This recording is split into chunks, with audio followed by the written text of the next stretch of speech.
Caríssimo telespectador da Rede Século XXI, muito obrigado pela sua audiência. Mais uma vez nos encontramos no nosso compromisso semanal, programa Luz da Vida, para conhecer a Palavra de Deus, meditá-la e pô-la em prática. Essa é a principal finalidade desse nosso encontro. Que alegria saber que toda semana você se encontra diante do televisor conosco. Você é a razão do nosso esforço, do nosso empenho em possibilitar um encontro, uma meia hora inteiramente dedicada ao conhecimento da Santa Palavra de Deus. Damos continuidade ao nosso propósito, que está explícito em vários programas anteriores, neste Ano Santo da Misericórdia, de refletir sobre as 14 obras de misericórdia, a bula de indição do Ano Santo de Misericórdia de Papa Francisco, a bula Misericordiae Vultus. Neste documento importante, Papa Francisco pede que nós, neste Ano Santo, reflitamos sobre as obras de misericórdia, que são 14. As obras de misericórdia espirituais são 7. Para cada uma delas, dedicamos um programa, Luz da Vida, e 7 obras de misericórdia corporais. Hoje nós vamos tratar da 6ª obra de misericórdia corporal. Vamos lembrar quais são as 7 obras de misericórdia corporais. Primeira, dar de comer a quem tem fome. Segunda, dar de beber a quem tem sede. Terceira, vestir os nus. Quarta, dar pousada aos peregrinos. Quinta, de que tratamos no programa anterior, assistir aos enfermos. Sexta, visitar os presos. É o assunto do programa de hoje. E na próxima semana trataremos da 7ª obra, enterrar os mortos. Antes de tudo, convém dizer que nosso Senhor Jesus Cristo foi um preso. A Bíblia não descreve com precisão onde nem quanto tempo Jesus passou na prisão. Jesus ficou preso. Mas é uma leitura dos relatos da paixão do Senhor, uma leitura atenta nos leva a concluir. Deram voz de prisão a nosso Senhor Jesus Cristo no Jardim das Oliveiras, depois que ele instituiu a Eucaristia. Quando Judas, com o propósito de traí-lo, já havia saído e tudo estava armado para prendê-lo, Jesus se dirige com os apóstolos para o Jardim das Oliveiras. E lá ele se apavora, ele se perturba, e chegam os soldados com Judas, que beija Nosso Senhor, é o sinal para que os soldados prendam Jesus. E depois não se diz mais nada, a não ser que no outro dia Jesus se apresenta para o julgamento iníquo a que ele se submeteu e depois a sentença para ser crucificado. Ora, nesse interstício, evidentemente, Nosso Senhor Jesus Cristo ficou preso. Ele não fugiu, certamente ele ficou trancafiado. E certamente foi na cidade de Jerusalém. Diferentemente de João Batista, que quando foi assassinado, sua cabeça foi cortada, ficou na prisão de Maqueronte, uma fortaleza próxima do Mar Morto, a cerca de 30 quilômetros da capital, Jerusalém.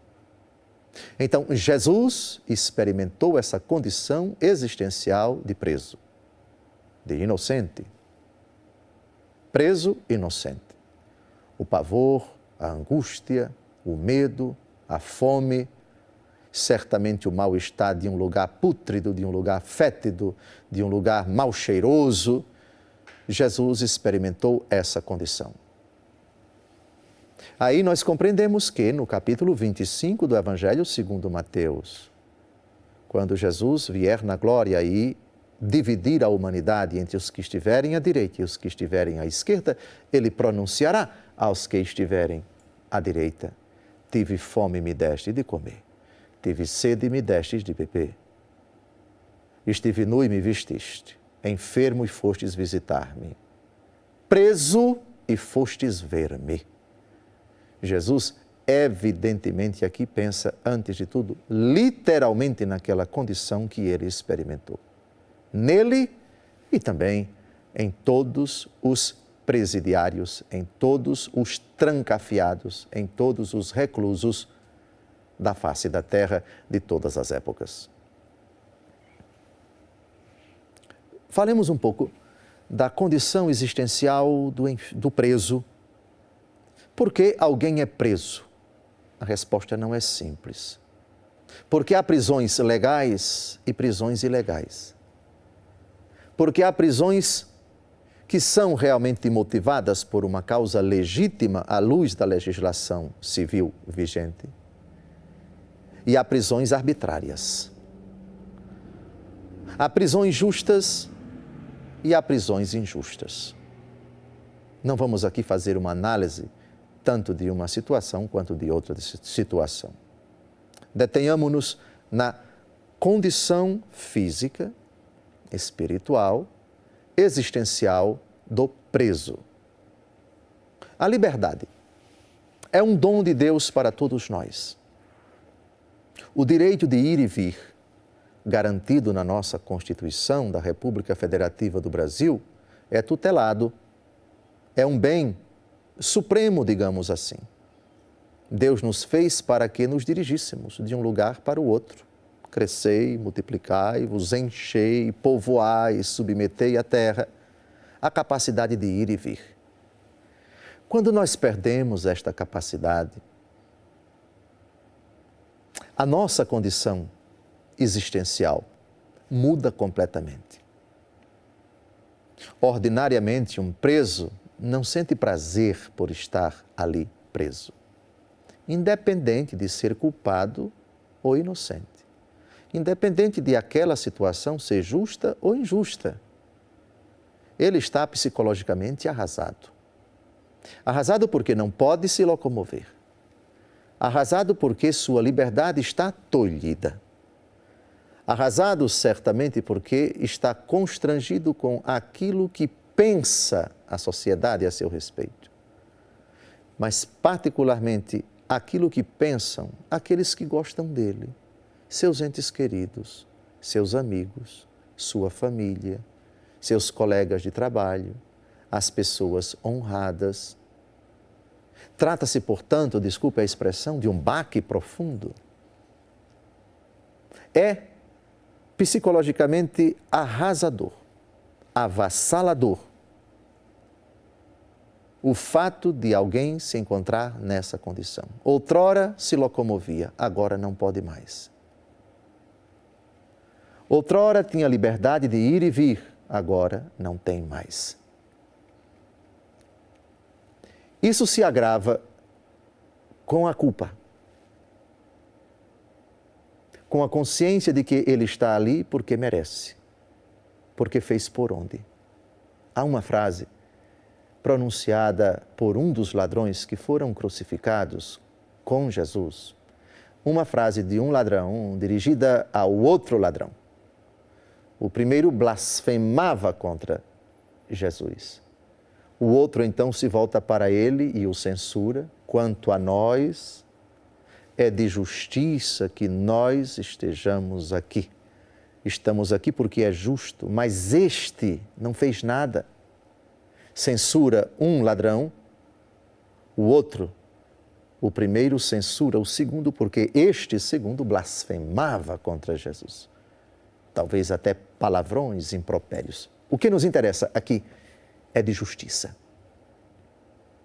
Então vocês imaginem a situação existencial do preso, culpado, e que tem consciência da sua culpa e de que tem consciência de que está ali porque cometeu um delito.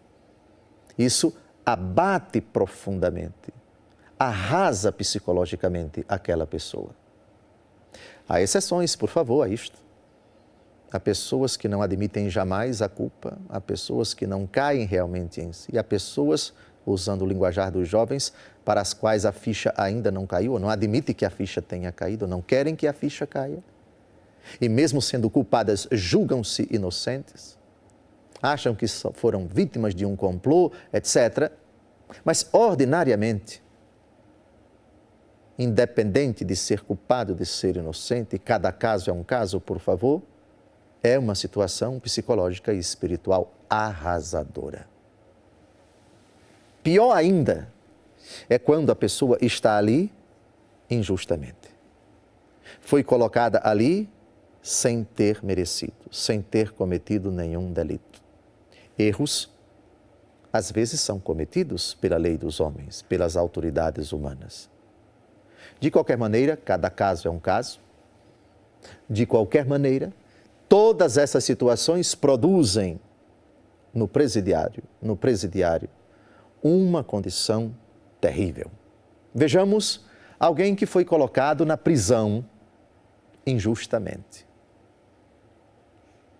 Atos dos Apóstolos, capítulo 5, de 17 a 21. Levantaram-se então os sumos sacerdotes e seus partidários, isto é, a seita dos saduceus, cheios de inveja, e deitaram as mãos nos apóstolos e meteram-nos na cadeia pública. Mas um anjo do Senhor abriu de noite as portas do cárcere e, conduzindo-os para fora, disse-lhes: Ide e apresentai-vos no templo e pregai ao povo as palavras desta vida. Obedecendo a essa ordem, eles entraram ao amanhecer no templo e puseram-se a ensinar. Enquanto isso, o sumo sacerdote e os seus partidários reuniram-se e convocaram o grande conselho e todos os anciãos de Israel e mandaram trazer os apóstolos do cárcere. Jesus, o encarcerado, foi para a prisão injustamente. Pedro, o encarcerado, foi para a prisão injustamente. Mas o programa de hoje não é somente para falar de presidiários que estão na prisão injustamente, mas de qualquer presidiário.